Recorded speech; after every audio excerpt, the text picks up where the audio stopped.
শুরু করিতেছি মহান আল্লাহর নামে, যিনি পরম করুণাময় এবং অত্যন্ত দয়ালু। দেশের এই পরিস্থিতিতে, বন্যা পরিস্থিতিতে আমাকে আসতেই হলো আবার ভিডিওতে। আমি সোশ্যাল মিডিয়ার মাধ্যমে যেভাবে দেখলাম যে এত পানি, বিশেষ করে আমি আমাদের এলাকায় দেখলাম যে 93 সালের পরে হবিগঞ্জে এত পানি খোয়াই নদীর উপরে কখনো হয়নি।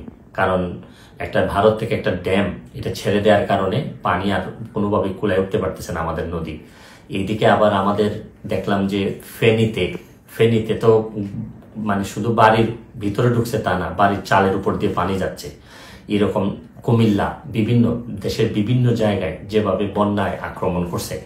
আমি যেহেতু বন্যা নিয়ে কাজ করছি, আমার কাছে মনে হয়েছে যে এই বন্যার সময় আমার একটা অধিকার আছে যে আপনাদের সবাইকে একটা আহ্বান করার, যে যে যে এলাকায় কৃতি সন্তান আছেন তারা নিজেরা একটু ঝাঁপিয়ে পড়েন মানুষের।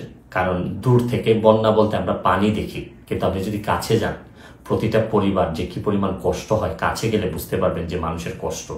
আমরা তো এমনি শুধু থই পানি দেখি, কিন্তু ভিতরে গেলে বোঝা যায় মানুষের খাবারের অভাব হয়, মানুষের পয় নিষ্কাশন ব্যবস্থার অভাব হয়, মানুষের স্যালাইন লাগে। সামান্য একটা স্যালাইন নিয়ে যেতে পারলেও অনেক বড় উপকার হয়। আমি বিশেষ করে প্রধান উপদেষ্টা মহোদয় ডক্টর মোহাম্মদ ইউনূস সাহেবকে অনুরোধ করব যে সারা দেশে ওনার তো তৃণমূলে কাজ করার অভিজ্ঞতা আছে, উনি যদি একটু ব্যবস্থা নেন এবং মানুষ অনেক বেশি শান্তি পাবে। কারণ আমি আরেকটা জিনিস, আমার যারা আমার এলাকায় নিজের হবিগঞ্জের যারা যারা আছেন, যারা আমাকে আমার আত্মীয় স্বজন যারা ফলোয়ার আছেন, তাদেরকে বলবো যে আপনারা যে যেভাবে পারেন আমাদের এলাকার, অন্তত এলাকার মানুষগুলারে সেভ করার চেষ্টা করেন।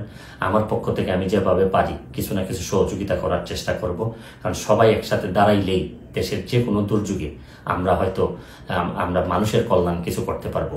আমরা বহু মানুষ আছি, হয়তো মানুষ একটু বিপদে পড়লেই কাজে আসতে পারি, হয়তো আমরা চেয়ে ঘুরে বেড়া না, আমরা হয়তো অনেক বেশি প্রতিবাদকারী না, বা সব জায়গায় দাঁড়ায় যেতে পারি না, অনেক লিমিটেশন নিয়েই মানুষ হিসাবে বেঁচে থাকি।